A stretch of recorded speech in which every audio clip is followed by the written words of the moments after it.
اللہ الرحمن الرحیم۔ سورۃ المومنون کی ایک آیت کے متعلق کل کی مجلس میں بات ہوئی تھی،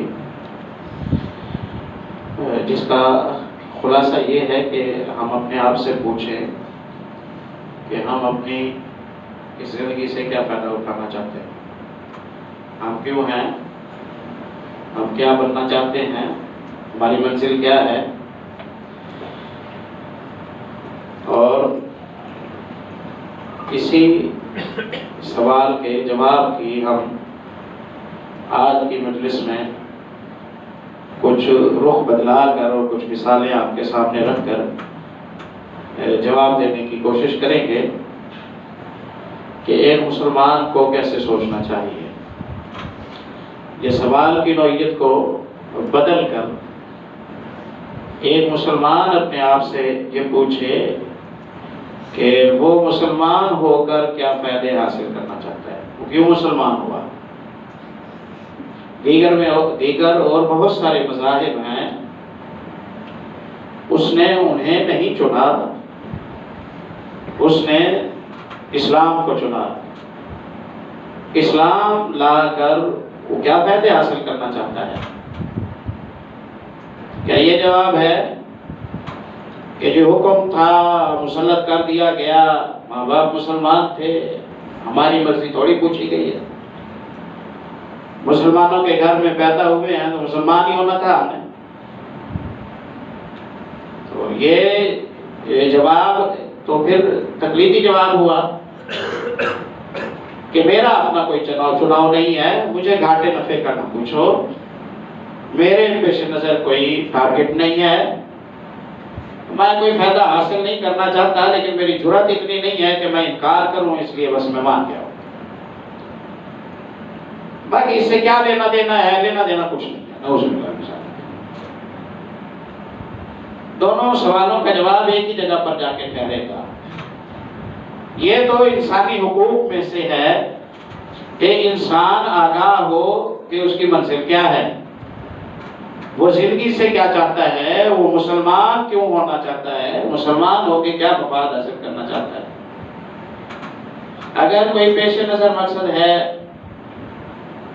تو الحمدللہ، اور اگر کوئی پیش نظر مقصد نہیں ہے تو اسے زندہ کریں، انشاءاللہ عبادات آسان ہو جائیں گی۔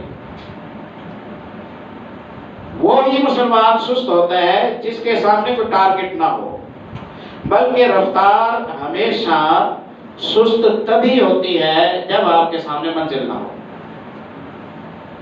آپ منزل متعین کرتے ہیں، آپ کی رفتار آٹومیٹکلی تیز ہو جاتی ہے۔ منزل آپ متعین کرتے ہیں، آپ کی رفتار ٹھیک ہو جاتی ہے۔ تو اس آیت میں ہمیں یہ پیغام دیا گیا ہے کہ ہم منزل متعین کر لیں، ہم خواہش متعین کر لیں۔ جب ہماری ڈیمانڈ بن جائے گی تو انشاءاللہ پھر کوئی پریشانی پیدا نہیں ہوگی، پھر کوئی پریشانی پیدا نہیں ہوگی۔ ہوا میں تیر چلانا، بے مقصد بھاگتے دوڑتے رہنا، مسلسل سفر کرتے رہنا، کہیں جانا بھی نہیں ہے، ویسے ہی بس بے آرام رہنا، یہ تو کسی کو بھی پسند نہیں ہے۔ مسلمان کیا چاہتا ہے یا اسے کیا چاہنا چاہیے، اپنے اسلام کے ذریعے کیا فائدے حاصل کرنے چاہیے۔ اس زمانے کے مسلمان کیوں مسلمان ہوتے تھے، اس زمانے کے مسلمان کیوں مسلمان ہوتے تھے، اور کیا ذہن سازی فرماتے تھے پیارے نبی صلی اللہ علیہ وسلم۔ اس کو دیکھنے کے لیے بہت سارے مواقع ہیں جن کو ہم بطور استشہاد آپ کے سامنے رکھ سکتے ہیں۔ مثلا بیعت عقبہ ہو رہی ہے، نبوت کا 13واں سال ہے یا 12واں سال ہے مورخین کے اختلاف سے۔ مینا کی راتیں ہیں، رات کا پچھلا پہر ہے، مدینے سے آئے ہوئے تقریباً 100 مسلمان خفیہ میٹنگ کر رہے ہیں رسول اللہ صلی اللہ علیہ وسلم سے، اور درخواست پیش کر رہے ہیں کہ آپ ہمارے پاس آ جائیں، ہم اپنی جانوں اور مال اولاد سے بڑھ کر آپ کا دفاع کریں گے۔ آپ ہمارے پاس تشریف لے آئیں اور اپنے ساتھیوں کے ساتھ ہی آئیں۔ سیدنا عباس رضی اللہ عنہ اس وقت مسلمان نہیں ہوئے تھے، انہوں نے جب ان کی منت سنی تو وہ سامنے آئے، انہوں نے کہا کہ ہم حت الامکان اپنے بھتیجے کا دفاع کر رہے ہیں، زندہ تو ہے نا تکلیفوں کے باوجود، ایسا نہ ہو کہ تم لے جاؤ اور پھر تم دفاع پورا نہ کر سکو، کیونکہ ان کو لے جانے کا معنی یہ ہے کہ ساری دنیا تمہاری دشمن ہو جائے گی، تو سوچ سمجھ لو، سوچ سمجھ لو۔ انہوں نے 2-3 دفعہ یہ بات دہرائی، آخر انہوں نے کہا ہم نے سوچ سمجھ لیا ہے، ہم اپنی جانوں سے بڑھ کر محمد صلی اللہ علیہ وسلم کا دفاع کریں۔ ہو گئی بات، ہو گئی۔ آپ صلی اللہ علیہ وسلم نے فرمایا کہ ہاتھ میں ہاتھ دو اور وعدے کرو۔ بایانا رسول اللہ صلی اللہ علیہ وسلم علی السمع والطاعۃ فی عسرنا ویسرنا ومکرہنا ومنشطنا وعلی آثرۃ علینا، ہم نے وعدہ کیا کہ آسانی میں بھی ساتھ دیں گے، تنگی میں بھی ساتھ دیں گے، امیری میں بھی ساتھ دیں گے، غریبی میں بھی ساتھ دیں گے، صحت میں بھی ساتھ دیں گے، بیماری میں بھی ساتھ دیں گے۔ ہم تب بھی آپ کا ساتھ دیں گے جب ہمارے حق آپ کسی اور کو دے دیں۔ اگر کوئی ایسا واقعہ ہو گیا کہ ہم سے چھین کر دوسروں کو ترجیح دے دی گئی تو ہم پھر بھی اڑ کر نہیں کھڑے ہو جائیں گے کہ اس وقت تو ہم آپ کا ساتھ نہیں دیں گے۔ وَعَلَىٰ أَثْرَةٍ عَلَيْنَا، آپ نے ہمارے حق چھین کر لوگوں میں بانٹ دیے نا، ہم پھر بھی چپ چاپ دیں۔ وعدہ کرنے لگے، ایک بندے نے وعدے سے ہاتھ کھینچ لیا، اس نے کہا ہمیں کیا ملے گا، ہم جو پوری دنیا کے مخالف بنے، ہم جو پوری دنیا سے جنگ مول لیں، ہمیں کیا ملے گا۔ یہ بندہ منزل متعین کرنا چاہتا ہے، یہ کبھی پیچھے نہیں ہٹے گا، کیونکہ ایگریمنٹ میں اس نے بات کو کھول دیا ہے، اس نے بات کو کھول دیا۔ ہمیں کیا ملے گا، آپ نے فرمایا جنت ملے گی، کہا ٹھیک ہے انشاءاللہ آپ ساری دنیا سے لڑتے ہیں۔ مسلمان کو چاہیے کہ وہ سوچے جنت میں جانا چاہتا ہے یا نہیں جانا چاہتا ہے۔ اگر تو وہ جنت خریدنا چاہتا ہے، جانا چاہتا ہے، تو پھر پیسے دیتے ہوئے جیسے خریداری کے وقت کوئی صدمہ نہیں ہوتا، کیونکہ ایک چیز دے رہے ہیں اس سے بہتر لے رہے ہیں، اس سے بہتر یا اس کے برابر لے رہے ہیں، اس میں غم کی کون سی بات ہے۔ مفت میں جائے رقم تو تب غم ہوتا ہے نا۔ اب جس نمازی نے جنت میں جانے کا ارادہ نہیں کیا، مفت میں نمازیں پڑھ رہا ہے، اس کا جہنم سے بچنے کا شوق نہیں ہے، مفت میں روزے رکھ رہا ہے، اس کے تو لگے گے روزے، اس کے لیے تو پریشانی بنے گی کہ بینیفٹ تو نظر کوئی نہیں آتا ہے، بینیفٹ تو نظر کوئی نہیں آتا ہے، اور میں مشقت میں ہوں۔ اور جس شخص نے اس کے بدلے جنات کی منزلیں آپ نے سامنے رکھی ہوئی ہیں، اسے روزے لگیں گے تو وہ پریشان نہیں ہوگا، وہ کہے گا بھئی اس کے بدلے مجھے ملنا ہے تو قربانی تو دینی پڑے گی، بھائی مفت میں تھوڑی ملے گی۔ منزل متعین کرے، روزے آسان، تہجد آسان، قیام آسان، سخاوت آسان، زکات آسان، صلہ رحمی آسان، قربانی دینا آسان، صلح کرنا آسان، بول چال شروع کرنا آسان، بغض چھوڑنا آسان، نفرتیں چھوڑنا آسان۔ مسلمان انانی اس لیے ہو گیا ہے کہ اس نے منزل متعین نہیں، بینیفٹ یہ اسے اپنے ذہن میں اور اپنے مقصد میں اجاگر نہیں کرتا، اس لیے یہ ہر عبادت بوجھل قدموں کے ساتھ کرتا ہے، ہر عبادت بوجھل قدموں کے ساتھ کرتا ہے۔ دیکھیے اس بندے نے کلیم پر جان رکھ لی، یہ 100 بندے ہیں اور محمد رسول اللہ صلی اللہ علیہ وسلم کو ان حالات میں اپنے ساتھ لے کے جا رہے ہیں جن حالات میں آپ کی اپنی قوم آپ کو قبول کرنے کے لیے تیار ہے، ساری دنیا سے لڑ پڑنے کے لیے تیار ہے۔ وعدہ پورا کیا انہوں نے، بدر کے لیے جا رہے ہیں رسول اللہ صلی اللہ علیہ وسلم، حالات بدل گئے۔ مقصود یہاں واقعہ بیان کرنا نہیں ہے اور نہ وقت ہے۔ خبریں ملی تھی کہ 40 بندے سینکڑوں ٹھیکے ہیں، تو 40 سے لڑنے کے لیے 200-300 بندے کافی تھے۔ حالات بدل گئے، تربیت یافتہ مسلح 1000 سپاہیوں سے مقابلہ ہو گیا، قافلہ نکل گیا، مشاورت بیٹھی، رسول اللہ صلی اللہ علیہ وسلم نے اشیر ہوگی، مشورہ دو، صدیق اٹھے، مشورہ دیا، آپ قدم بڑھائیے ہم ساتھ ہیں۔ فاروق اٹھے، مشورہ دیا، آپ قدم اٹھائیے ہم ساتھ ہیں۔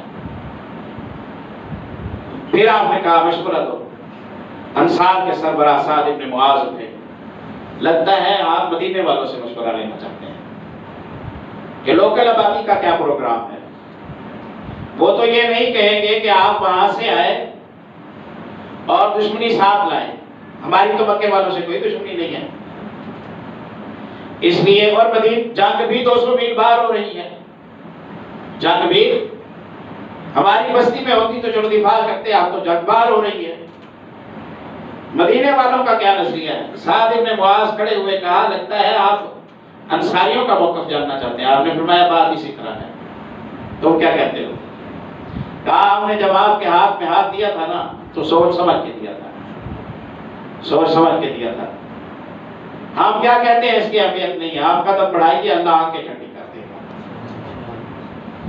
ہمارے والوں میں سے جو لینا ہے لے لیں، جو لے جائیں گے وہ ہمیں زیادہ پسند ہے، جو چھوڑ جائیں گے وہ ہمیں اچھا نہیں لگے گا۔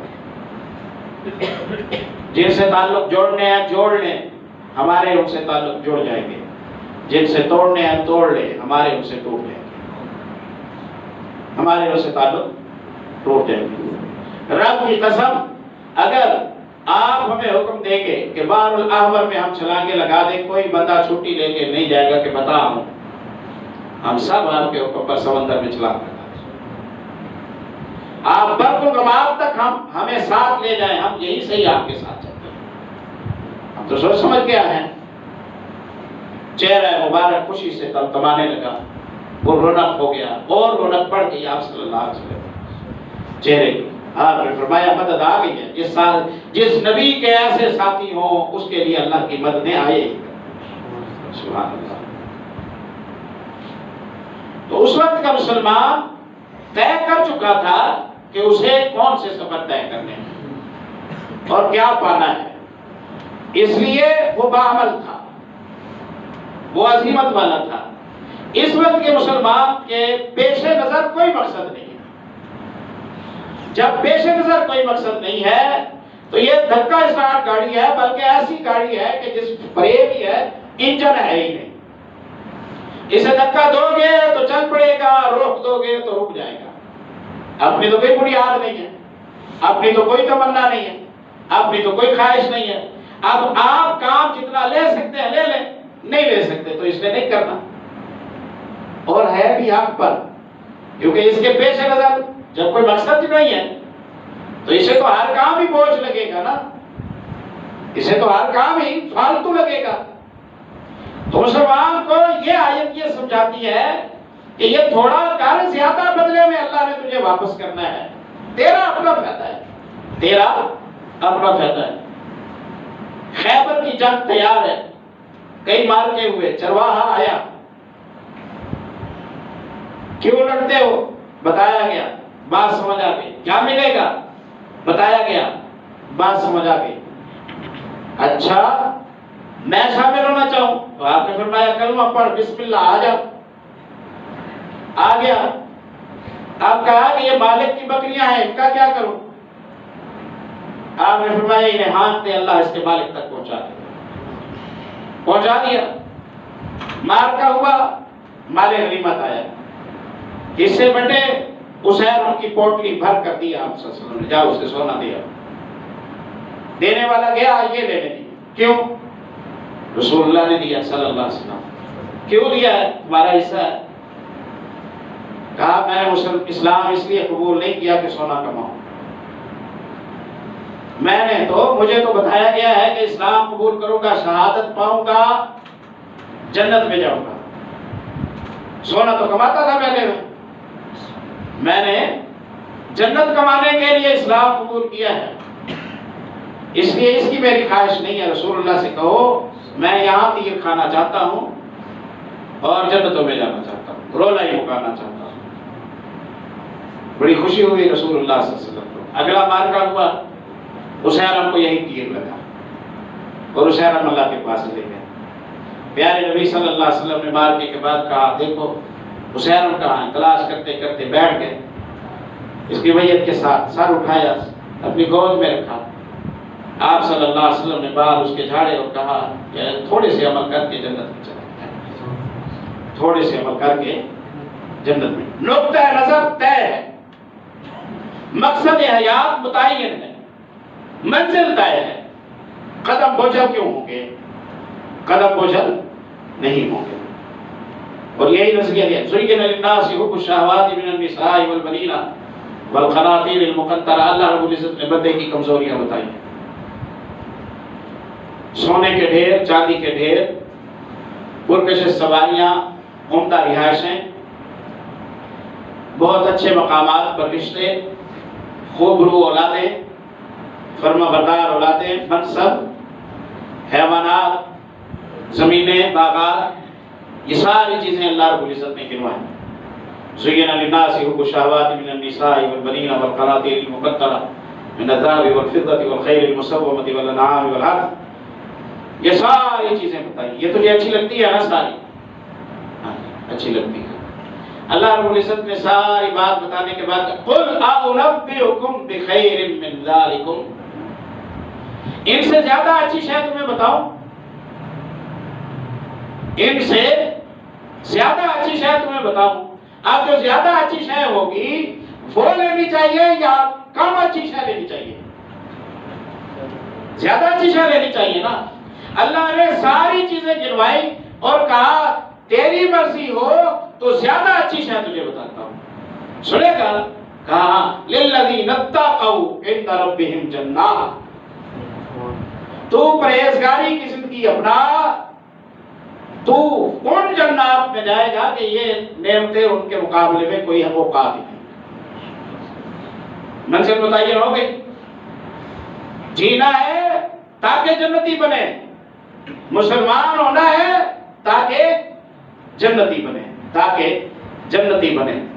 یہ پیش نظر رکھے اللہ کی رحمتیں ہو جائیں گی، نہ یہاں کی نعمتیں تکبر کا ذریعہ بنے گی، ظلم کا ذریعہ بنے گی، رشتے کاٹنے کا ذریعہ بنے گی، نہ یہاں کی پریشانیاں خودکشیوں کا ذریعہ۔